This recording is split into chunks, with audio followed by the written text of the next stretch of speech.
the recording was stopped for you, so it shouldn't be a problem. So I am also told that Kawai will not join us today, Kawai Krog. And so we have a bit more time. We can be a bit more relaxed.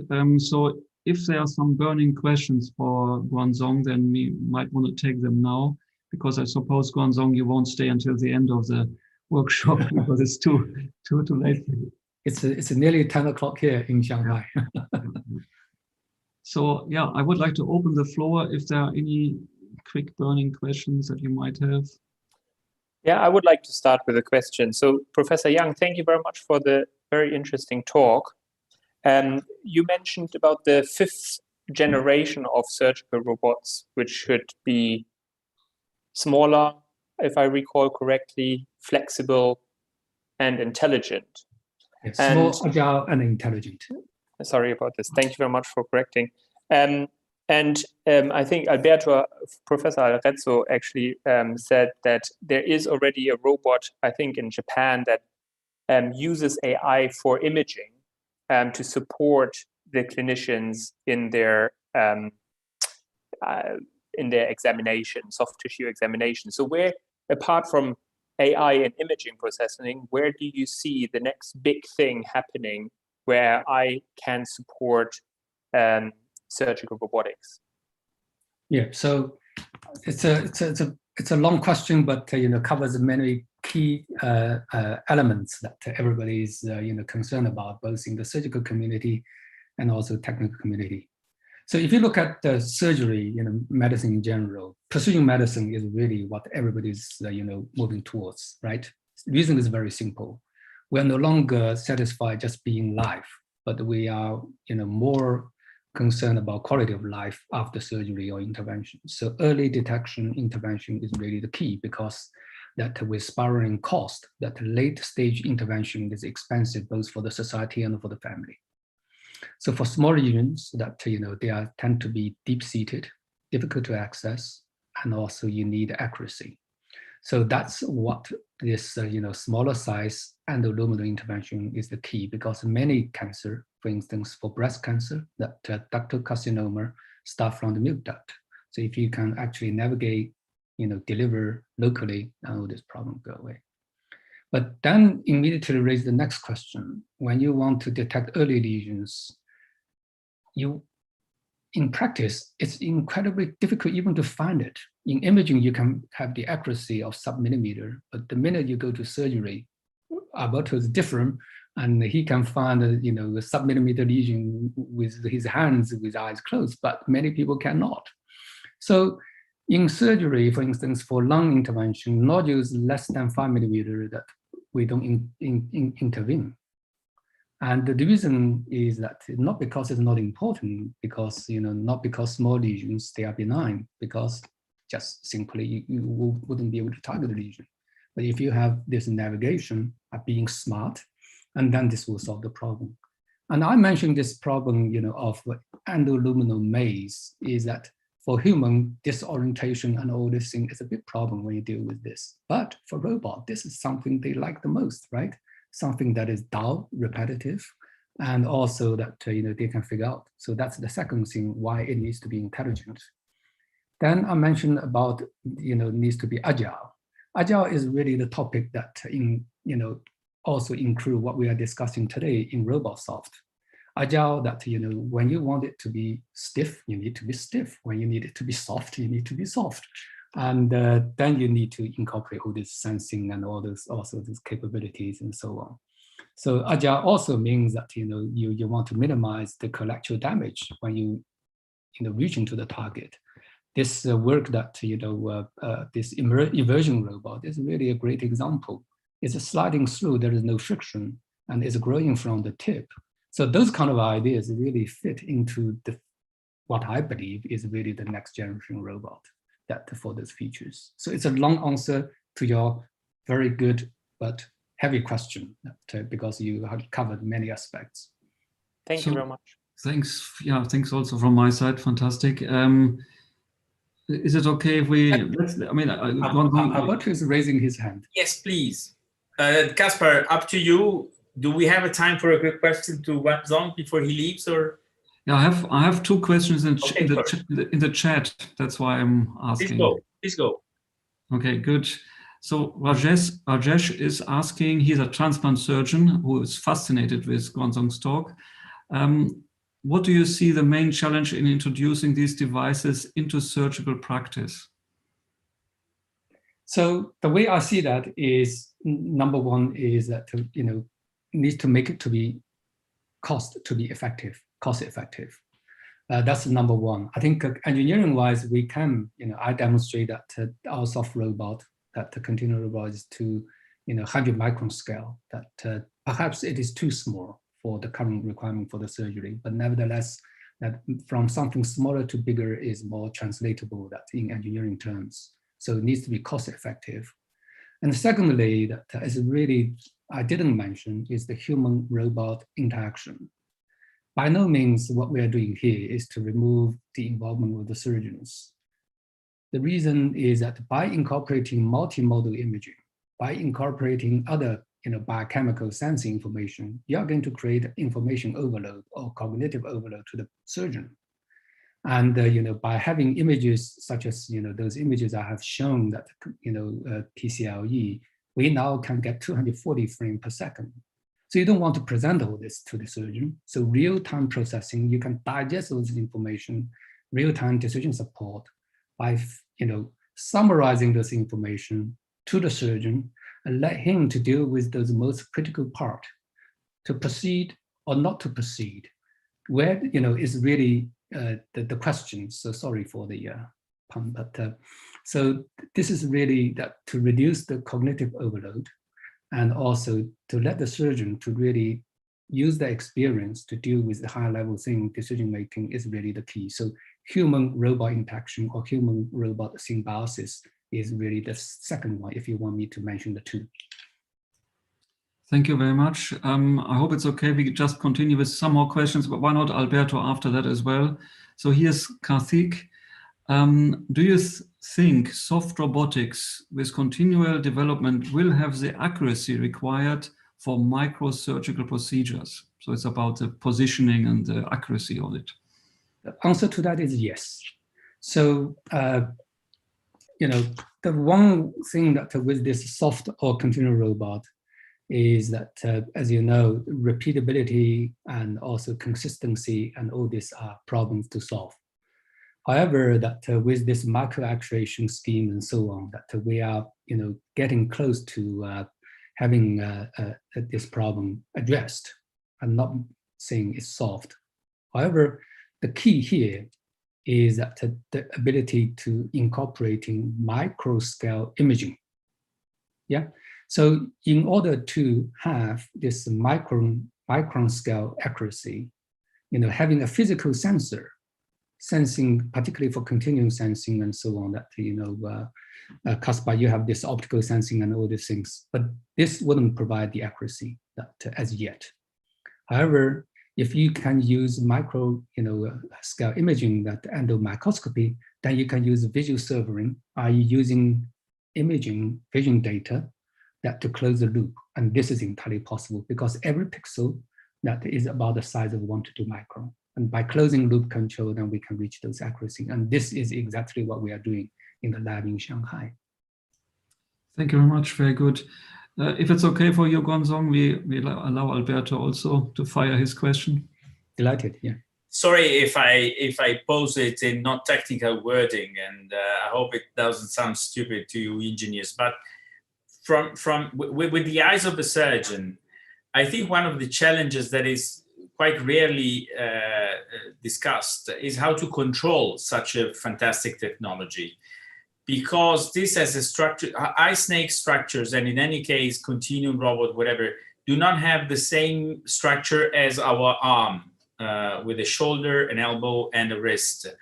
And to my understanding, at least this was something that we faced as an issue, only partially solved in the StiffLock project, is the fact that you can decide where the tip of your eye snake or whatever goes and the direction of the tip, but it's difficult to control all the articulation that the snake can have. at least this should be done automatically or semi-automatically with lots of sensing, but this will increase the volume, the diameter of the snake and so on. What's your vision on that? How do you solve the issue with this? Yeah. So Alberto, you raised this very good question of follow the leader, control that, in snake-like robot. Absolutely, that, this is really a spot on and a very important question. In my view, that first of all, that there will be a task division, that the surgeon only need to worry about where the tip goes, and the robot needs to actually worry about how to follow the leader. And this needs to be done by using all the kinematics and control that engineers are good at. But in here, the practical challenge is that to ensure that you don't have, you want to follow the same pathway. And secondly, that human anatomy is changing during surgery. So you need to make sure there is no collateral damage or that excessive exertion of lateral force to the lumen, the GI tract, for instance. And so from the control point of view, it is doable. And from the robot construction point of view, that is really that having the ability to sense. So that's why this, e-skin, that, the sensor that on the sheath of the robot is something that, many groups are developing those technologies. And this is something that, people are working on. I hope in future meetings, I'll have the ability to share with you some of our latest work. Is really that, using this new material that also combined with, polymer fiber, and to be able to provide the sensing capabilities. And this structure that is interesting, but to give you a hint that how we approach this is really to follow that how biological system like the elephant trunk and also how this fiber winding is done. So because they actually have the sensing and all these capabilities.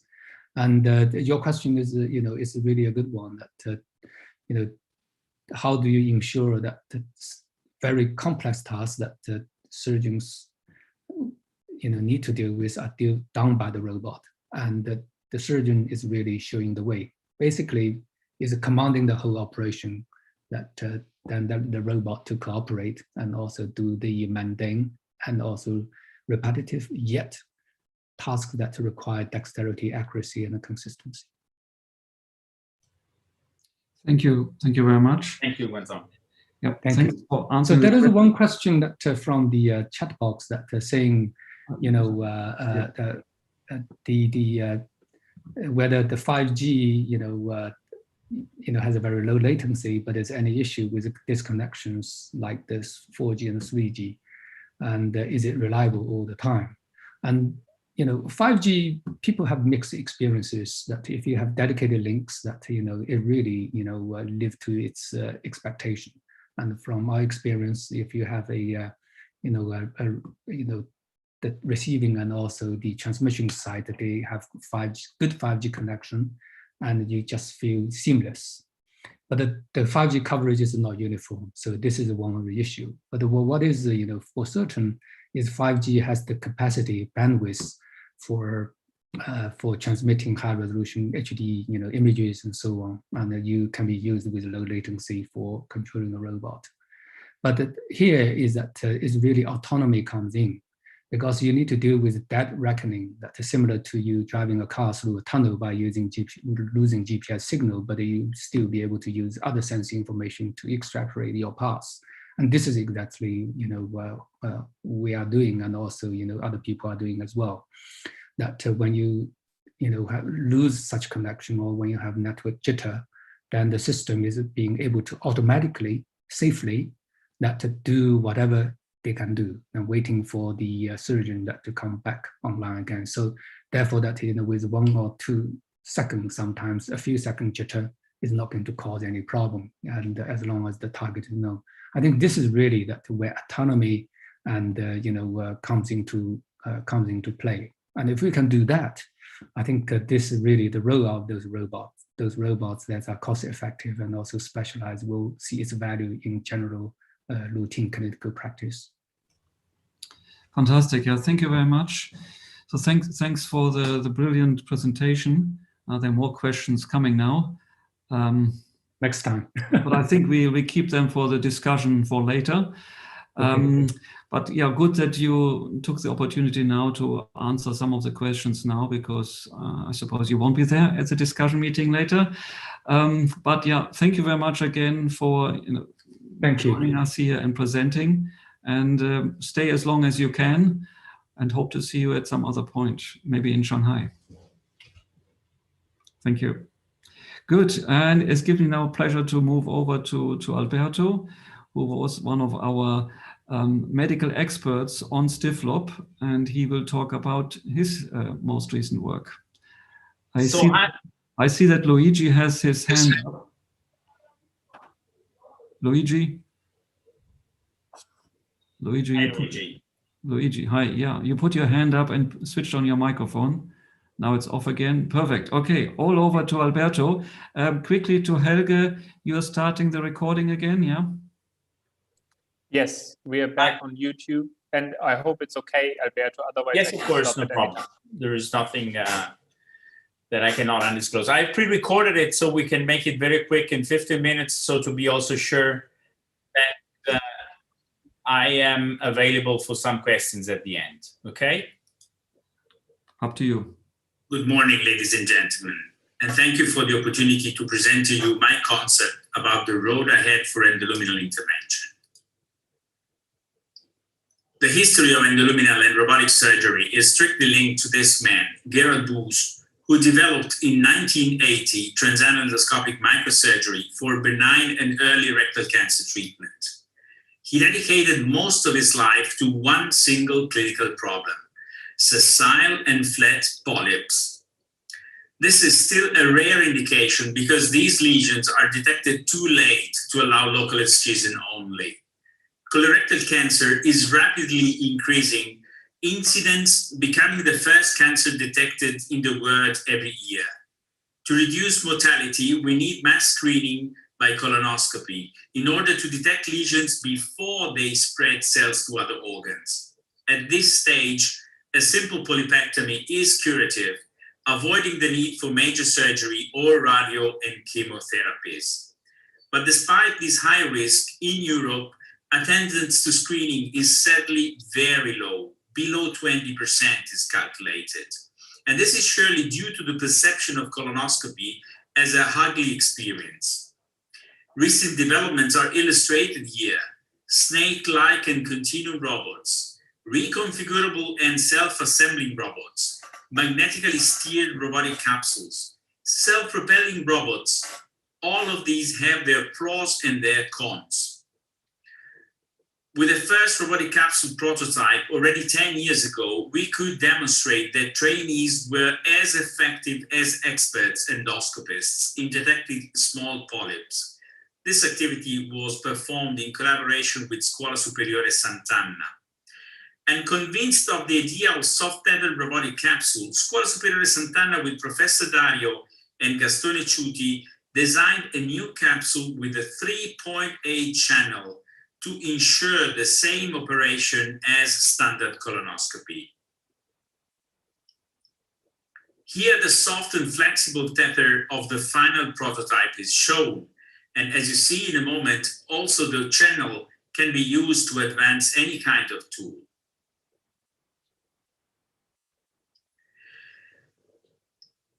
And here the capsule shows how to reach a target with the forceps inserted through the working channel with extreme precision, as you can see, with the capsule driven by the magnet outside the body.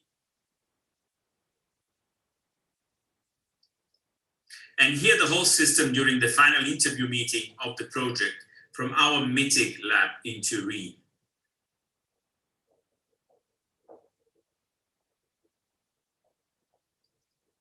The system showed a significantly reduced force exerted against the bubble wall compared to flexible endoscopy in a sensorized phantom we developed for this purpose. As you see, the force exerted is almost always below the standard force exerted by a flexible endoscope. Sensors were spread along the colon in order to detect the pressures at different levels. A similar project is brought on by Pietro Baldastri of the University of Vanderbilt, USA first, then moved to Leeds, UK, as you all know. And here the capsule is already equipped with some automation and is able to navigate autonomously inside the living swine colon, self-recognizing the most distant part of the lumen and therefore calculating the right trajectory to follow. But what to do with early lesions then, once detected in a number, as we all hope very soon? No matter a lesion of about 2 centimeters that is easily raised and removed and blocked with an electrified snare. But what about larger lesions as shown on the right? These are really not that difficult to find. They account for about 1/10 of the all number of polyps. And they are difficult to remove because either you snare them in pieces or you start dissecting them improperly with improper tools in the so-called endoscopic submucosal dissection technique. Yes, here we need real platforms for endoluminal intervention. And here is the potential to use robotic technology to enable procedures of evident benefit for the patient, which are not possible today with existing endoscopic technology. And I already presented to you transanal endoscopic microsurgery, extremely effective to remove local excision polyps in the rectum. But limited to the rigidity of the platform, you cannot move above. And this represents a clear need for automation, at least in the suturing part, which is annoyingly challenged. And this is the reason that prevented a much wider spread of the technique along these 40 years since the first description. No way to use existing robotic devices, not designed for this, too bulky.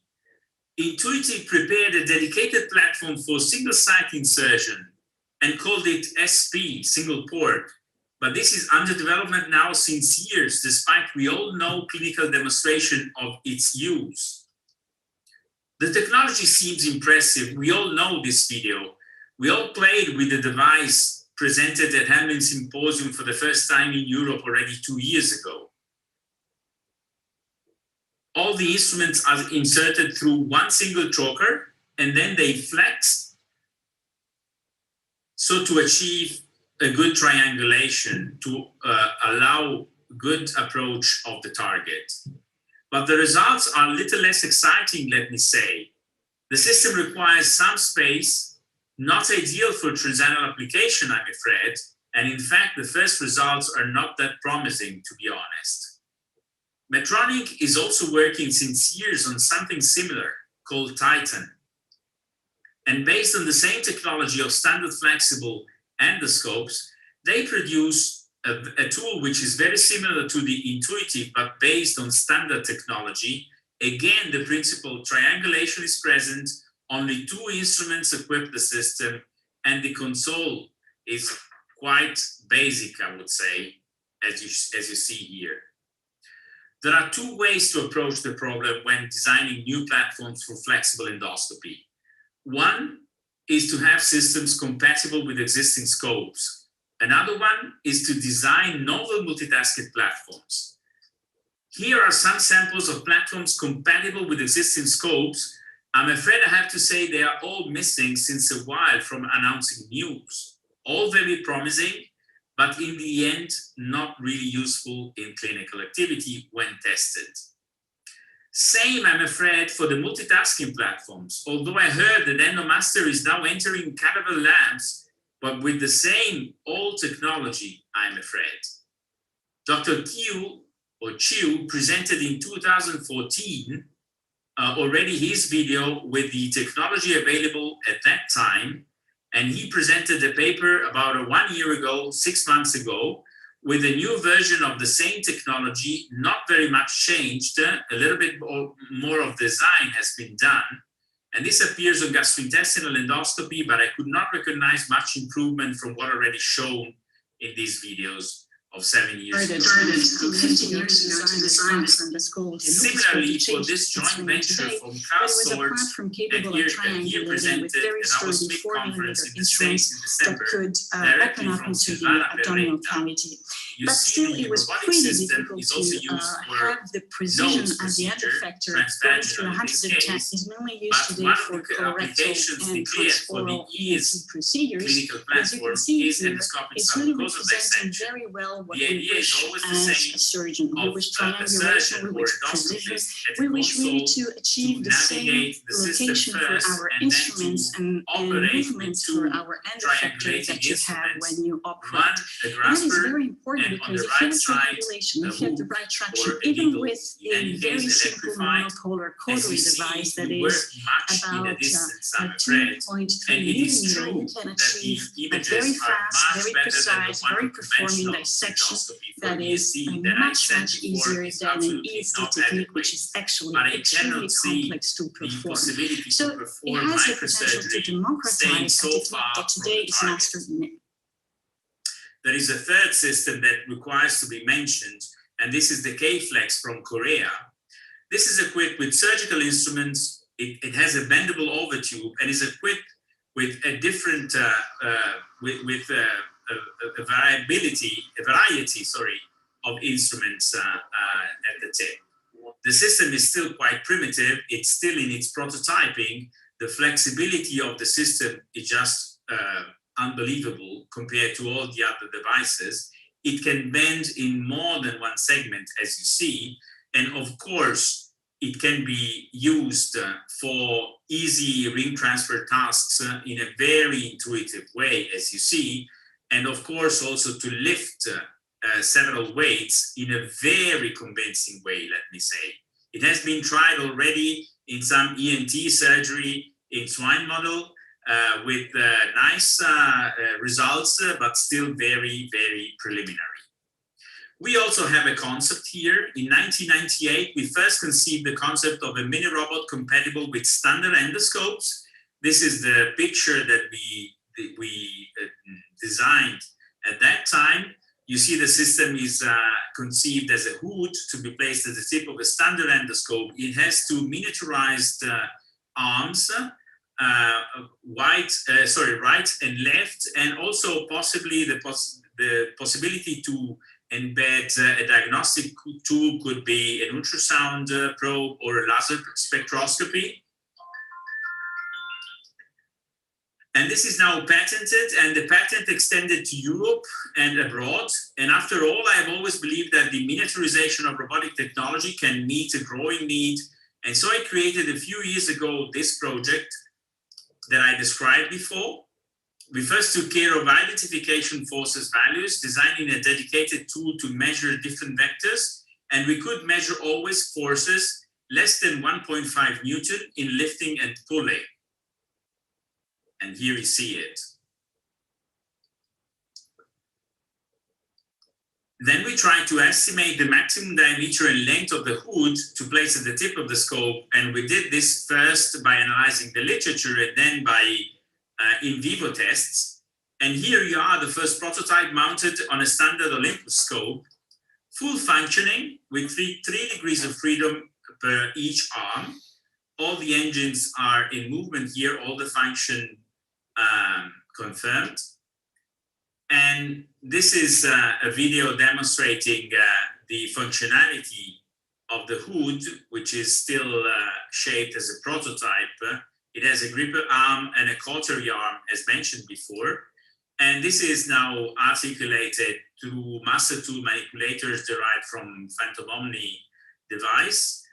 And when operated with the transform handle that equips our Phantom Omni derived console, we can graft the tissue in a triangular way, and we can activate the electrocautery tool in a very smooth way for an extremely precise but full robotic and potentially automated function. Now, what are the future perspectives? Is there any clinical in this field to show? Yes and no. Since 2018, a system called Flex Robotics and marketed by Robotics has obtained the FDA clearance for application in the colon and rectum. We have it in Turin, and we have the largest clinical experience in the world due to our background so far.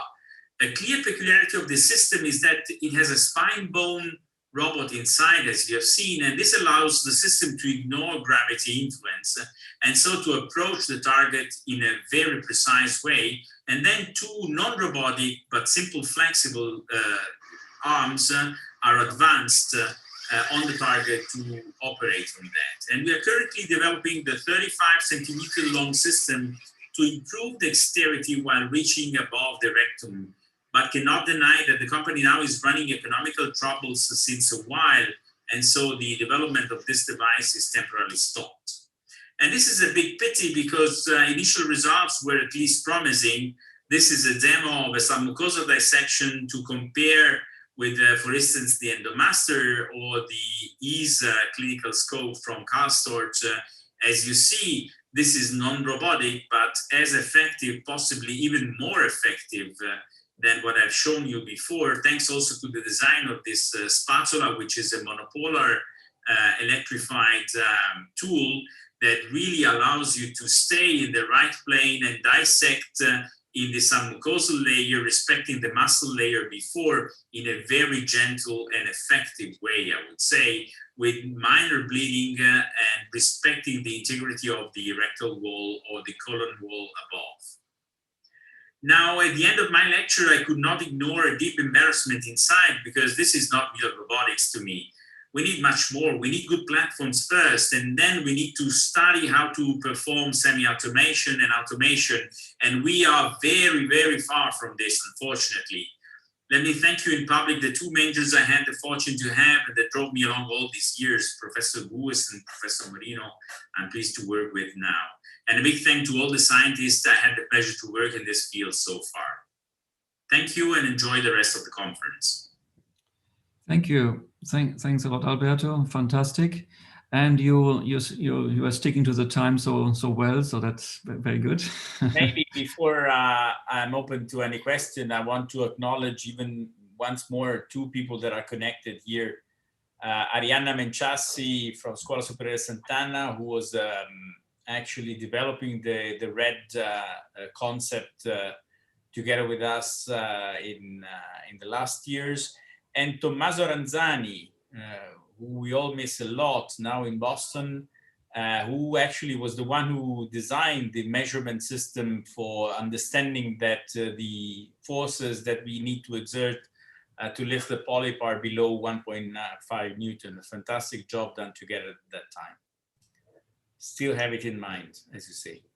Yep, Tommaso should be here as well. Definitely, yeah, he's he will be speaking. Another comment before I leave the word to you, Kasper. This is a meeting about soft robotics. And actually, the only soft thing that I've shown is the tether of the capsules that I'm working with. And this is a big pity, because it's clear that the more endoluminal we go, the more we have to pay attention to be, first of all, non-traumatic to the surrounding. And necessarily, anything that is soft should be much more appreciated. I did not mention another couple of devices, one developed by Luigi Manfredi, who is also connected, and there is another one from the University of Nebraska, simply because there is very little in the literature about it, and I didn't want to present some others' work in this field, but they also have to be acknowledged. Yeah, but thank you anyway for the fantastic overview of recent developments in colorectal surgery. And maybe we can take 1-2 questions quickly. What I was wondering, you have been involved with the magnetic capsule steering. So how accurate is it, especially when you think about positioning it, and how easy is it to keep it accurate in the middle of the colon, your capsule? Yeah, I can reply with the eyes of the user, of the end user. And yes, this is an issue because actually the capsule slides along the colon. It doesn't really navigate in the middle of the colon. That would be ideal. Still, you have the opportunity to rotate the patient, although this may cause the loss of connection between the external magnet and the capsule itself. But one of the tests that we have done in the Undo project was to see how often we were able to reconnect the capsule with the magnetic field generated by the external magnet, and this happened in 100% of the cases. So not ideal, but feasible. The other solution would be to have two magnets, or at least to have a magnetic table.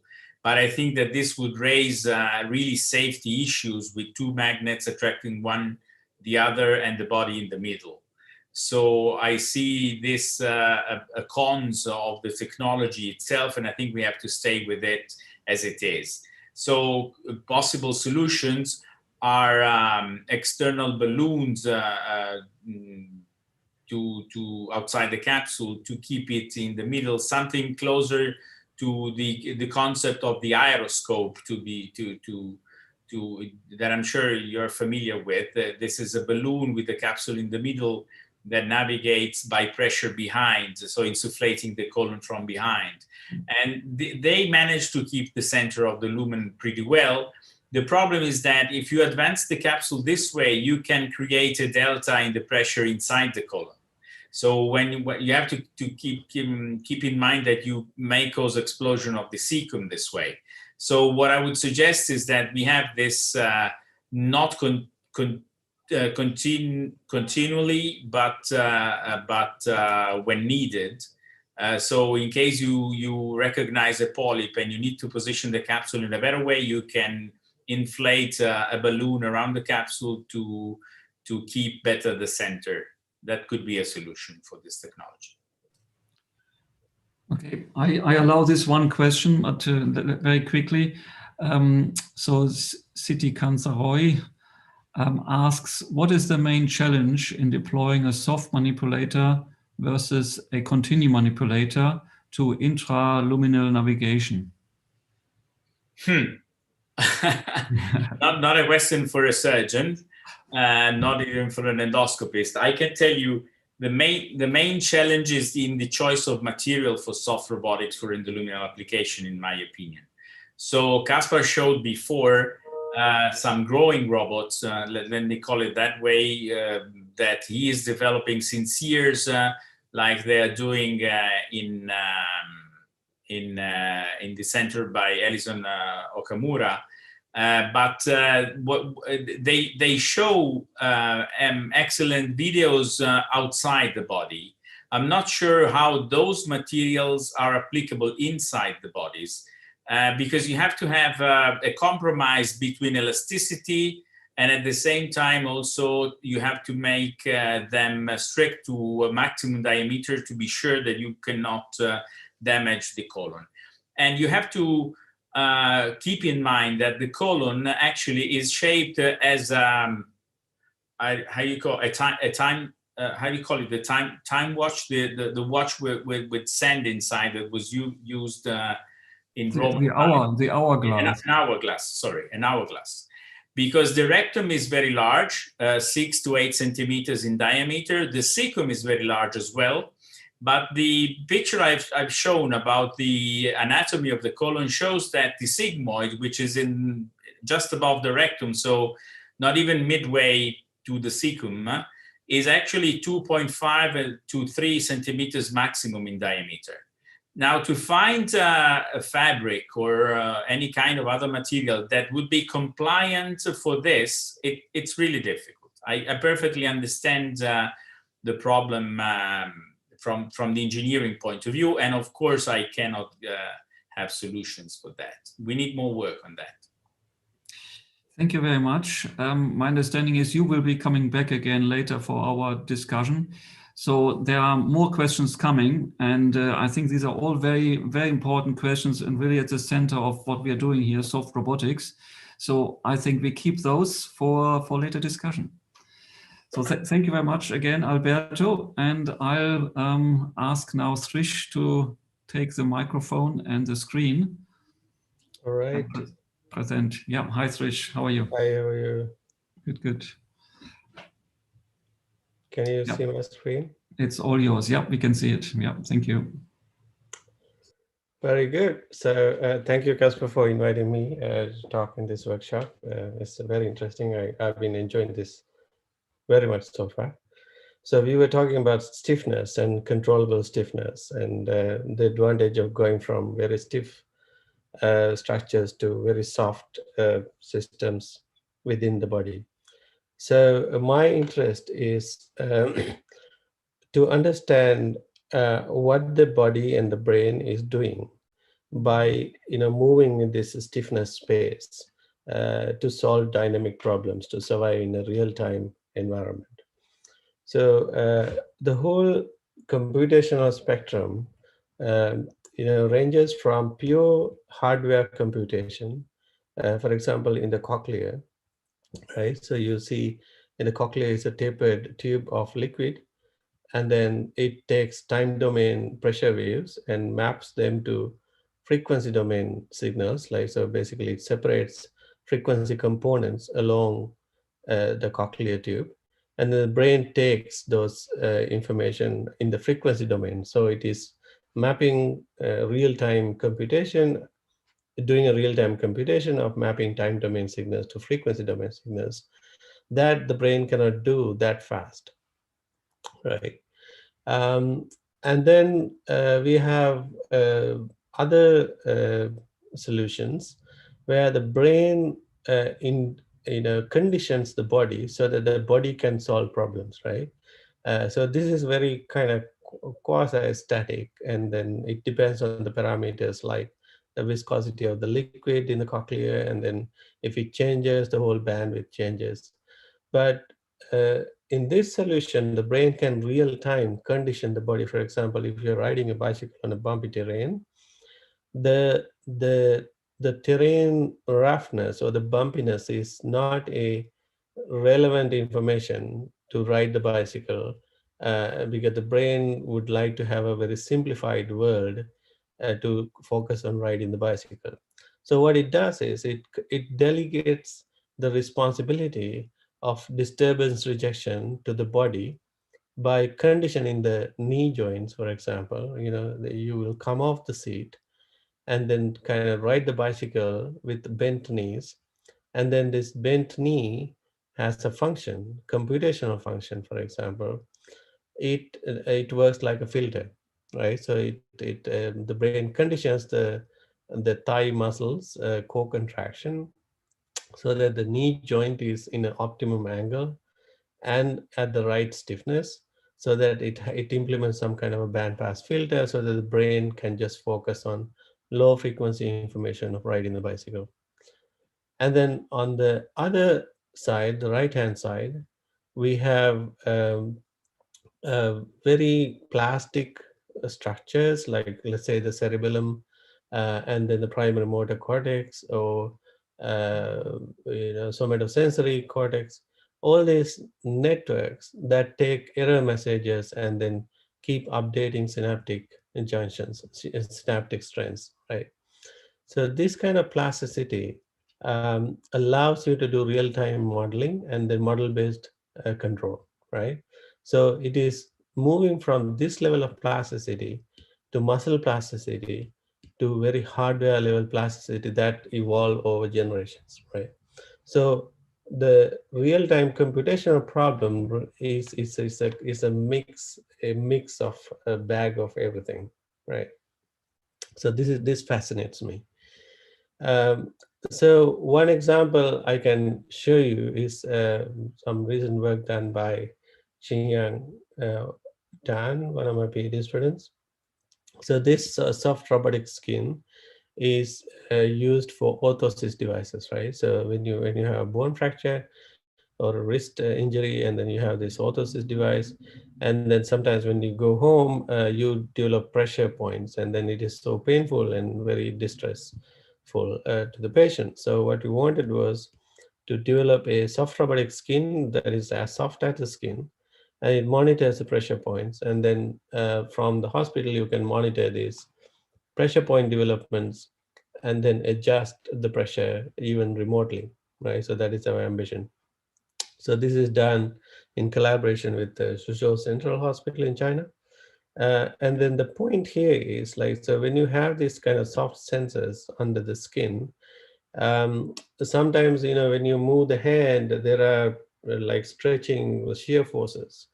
So you don't want to have shear forces, and you only want to focus on the pressure points, right? So what we did was we developed this fish scale type environment in the skin, so that when you have the uh, right uh, uh, gradient of these fish scale sizes, um, what happens is external stresses do not influence the sensor function, right? So you can see it is like blue around the sensor. And if you don't have that, it has stresses around the sensor. So it is just like that knee joint example. So if you don't want unnecessary information to be processed, you can just have a physical, soft, but a carefully designed morphology that takes care of disturbance rejection for you, right? It's just one example. Um, And then another example is the work done by Liang Yi, so another PhD student. So he designed this fingertip. So this fingertip can sense using these uh, cavities, like, so you have pressurized cavities, and then these cavities, when you pressed against something, so you have a sensor, right? But they can also function like actuators by changing the morphology of the fingertip. And then it simplifies the task of grasping, right? So it adapts to the shape, and then it can be even used as a in-hand manipulation actuator, right? So it significantly improves sensing and improves at the same time force closure and form closure. So just by having the right morphology and controllable morphology in a soft actuator and a sensor, you can simplify the task and then just focus on the task relevant states, right? Moving on, so if I come back to this example of right, disturbance rejection, so you can mathematically formulate that as a recursive filter, recursive optimal estimator, right? So if you have, for example, there is a problem of estimating the random variable d with a standard deviation of sigma, you can take it from haptic information, visual information, and auditory information, and then you can condition the variance of each signal source by taking an internal variable like a stiffness or a behavioral variable, right? So it is a phi, it's a behavioral variable, like how you move around or how you control forces, or how you control the stiffness, right? So that then the sigma becomes a function of zeta and phi, and then by controlling that, you can control the shape of the likelihood function of your body, and then that way it simplifies the way you feel the world and simplifies the convergence of states to the right states. Uh, one example is work of Ilham Hamid, one of my PhD students. So she looked at this knee joint, and then she looked at the computational role of that knee joint. So she noticed that the knee joint has an angle-dependent damper, right? So when the knee joint angle changes, the damping, the viscosity changes, right? So what is the significance of that angle-dependent viscosity? She had a hypothesis that this reduces collision forces with the ground when you walk, like you collide with the ground, and then you don't want to have very high collision forces, right? And at the same time, you don't want to have variability of vibrations, like for example, states that propagate through your body. So she implemented a angle-dependent hyperbolic damping profile on a motor, back-drivable motor, and then hit it with an external force, right? So this motor is going to hit that plate with this force sensor, and then you look at how the forces are transmitted to the other side on the knee joint, right? And then she noticed that it significantly reduces the collision forces on the above the knee. For example, let's say your feet are experiencing very complicated forces, but above the knee joint you don't feel them because they are not task relevant, right?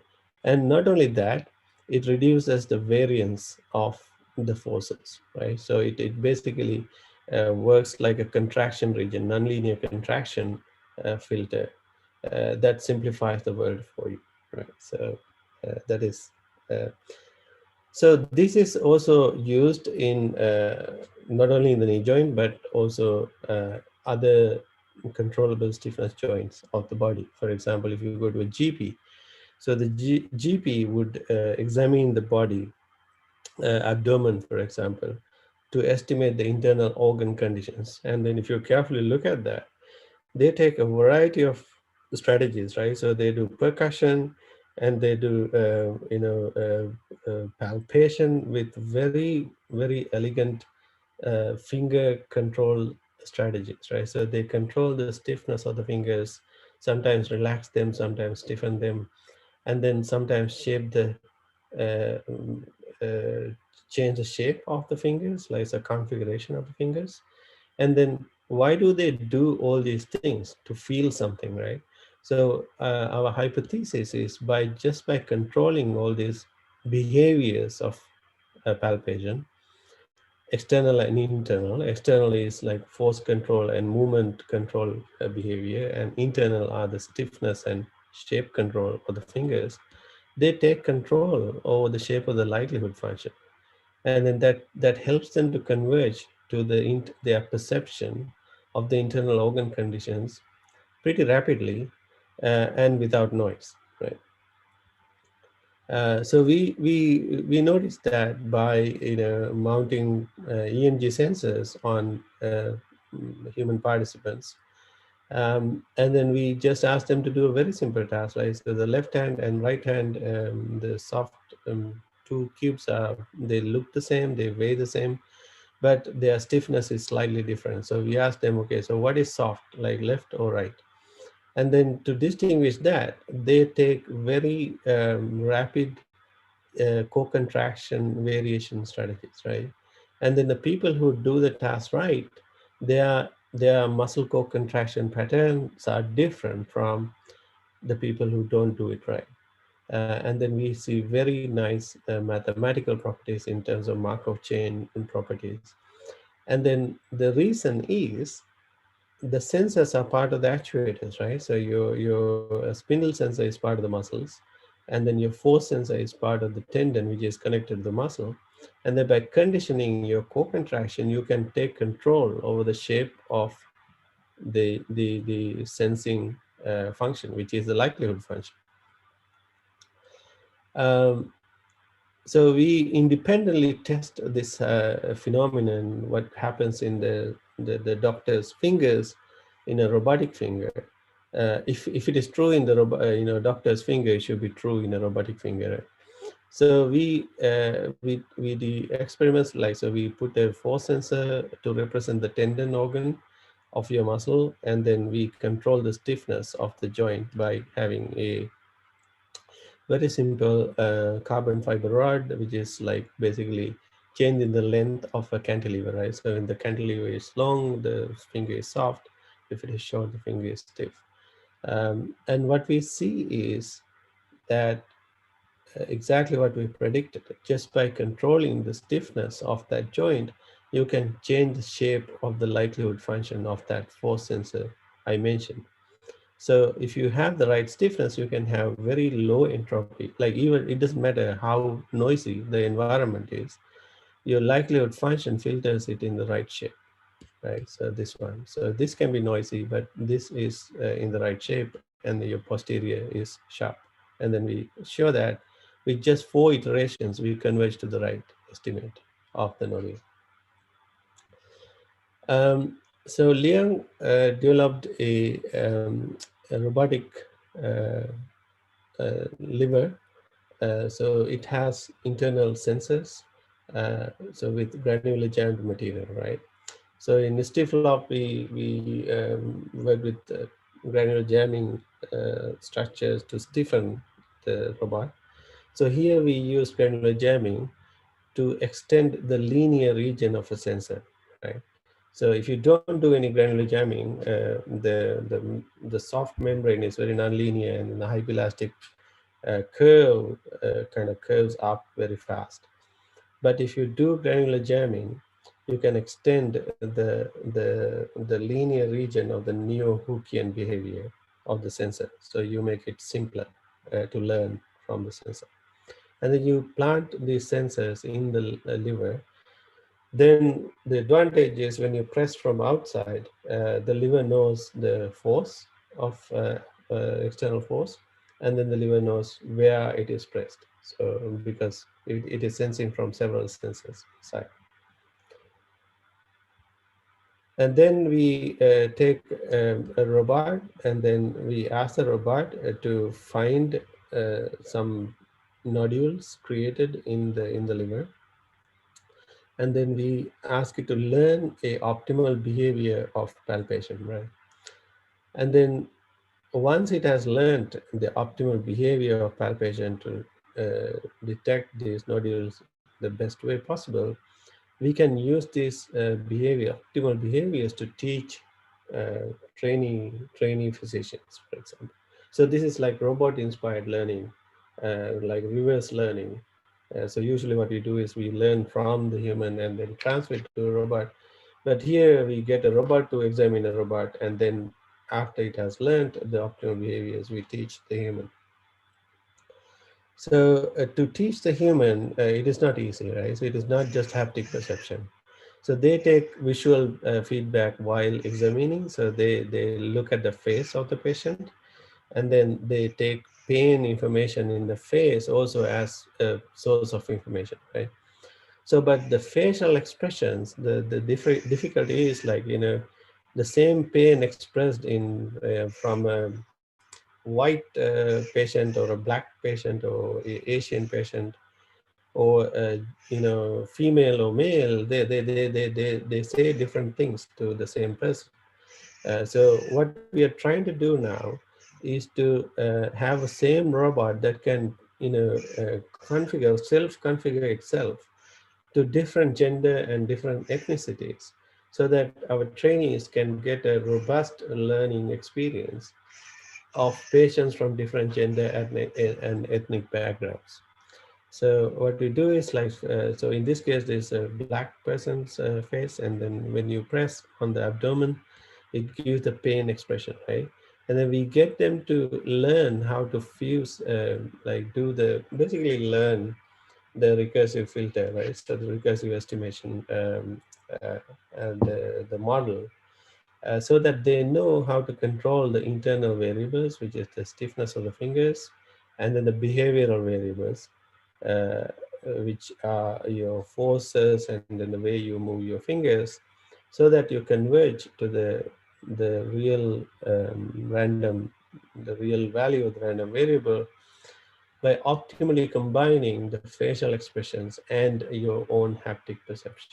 So that is our goal. And then we do that. Uh, we also give visual feedback. This is yet to be implemented in the soft robotic patient, but you know, what people cannot see is when, for example, expert examines the patient, how the fingers, you know, stresses propagate in the body and in the fingers. So we learn from the experts, and then we develop a surrogate model, and then we project it to the robotic patient so that the trainee can see the visual feedback of internal stresses of the organs. Otherwise, they cannot see internal organs. And then how the stresses are developed or propagating in its own finger. And at the same time, they get the facial expression from the patient.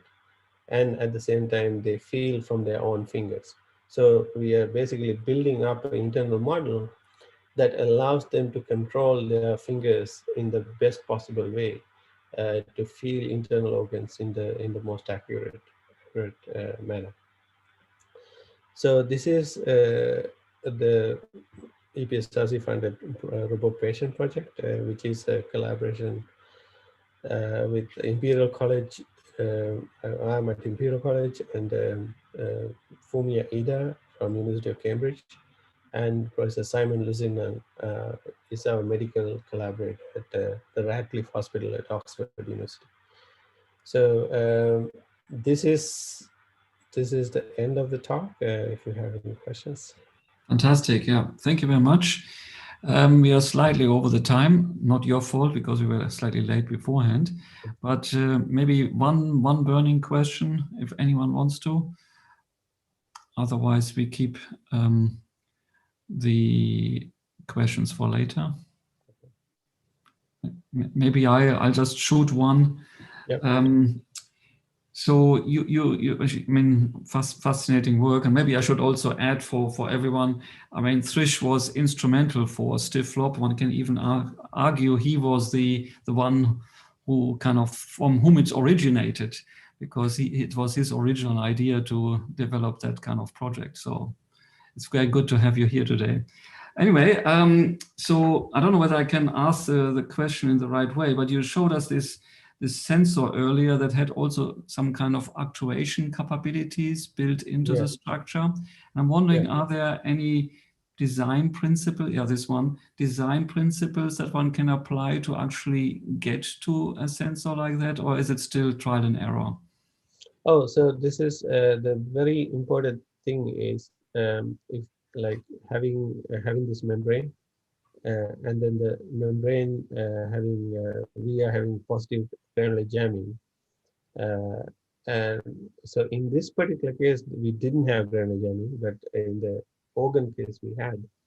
I think the most important thing is to get this sensor to be linear, and then that is you can do it by having positive granular jamming, meaning you have granules between two membranes, and then you inflate the inner membrane, and then you press it against the outer membrane, which is stiffer. So you have a soft inner membrane and then a stiffer outer membrane, and then you press the granules in between, like sandwich them. So that helps you to get it to be linear in your sensing.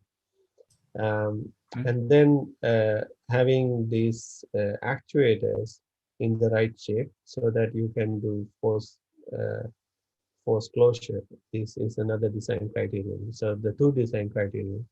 So one is to get the membrane to be the linear in the linear region, which is extending the linear region of the neo-Hookean behavior, and then to get the right stiffness and the shape of the fingertip to the kind of objects you're planning to hold. Very nice. I mean, I like it. I mean, it's very effective. Yeah. So thanks for that. I think we should really stop now and have a bit of a break. So we have 13 minutes left until we move to our next presenter. So yeah, stretch your legs, and I'll see you in 13 minutes, which would be 4 p.m. in the UK. See you shortly. Yeah. Thanks a lot.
Okay. Hi, everyone.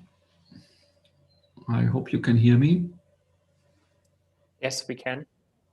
Super. Okay. So, yeah, we have to continue.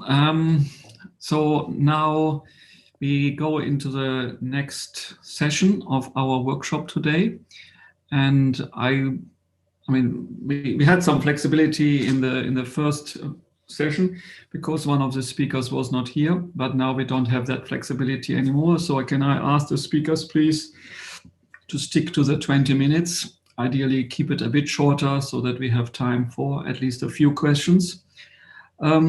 Yeah, so now we move on to the talk by Dr. Christos Bergeles from King's College London. And he told me that he is busy otherwise. But he was able to provide me with a video of his presentation, so we can play that now, and hopefully he will be available later to answer any questions that might come up. So without further ado, I will now share my screen. I suppose that's the best thing to do. And so I hope you can see the slides now appearing here. And I'll pass on now to Christos. Hello, and thank you for giving me the opportunity to present the newest research that we are doing in the field of soft-growing robots. The soft-growing robots that we are developing are meant to be deployed into general intraluminal interventions, but at first we are considering a special case of breast cancer detection, on which I will talk about later. My name is Christos Bergeles. I'm leading the Robotics and Vision Medicine Lab at King's College London. And hopefully I will inspire you to understand and carry out research in the domain of soft and steerable miniature growing robots by presenting you the recent advances in our team. These advances are presented also as an RAL paper that will also have an ICRA presentation should you wish to learn more on the state of our research later on. So I'm sure everybody is familiar with the concept of soft and growing robots, as was pioneered by Stanford by Elliot Hawks within Alison Okamura's team. A soft growing robot, or a growing robot, essentially is a robot that elongates by eversion. So we have a material, and the material is usually some sort of maybe a plastic bag that has been everted on itself, so has been pulled inside out. And then as pressure is exerted at the back end of that everted robot, it grows from the tip. The pioneering research showed that these robots can elongate up to several meters. They are able to conform to the environment. They are able to, under certain circumstances, be retracted among themselves so that you can pull them out. But importantly, they are not exercising shear forces on their environment. So as they elongate, whatever material has elongated already remains in specific contact with the environment without causing any additional forces. Now, in the current concept of the growing robots, the material is a reel at the end, and as this reel falls and pressure is exerted, the robot grows. Now, this concept is fantastic and has extremely important applications in archaeology, in disaster cases, but in order to make it applicable for the domain of minimally invasive surgery, specifically intraluminal navigation, we needed to address a couple of important challenges. Now, these challenges are classified into three categories. The first challenge is miniaturization. So how can we make these robots not only, how can we make this robot, so one of the specific challenges is miniaturization. How can we make these robots smaller in diameter? For this, we would need to design and evaluate tailored manufacturing processes. Now, for example, we would need these robots to be 1 or 1.5 millimeter diameter, but we could potentially go even smaller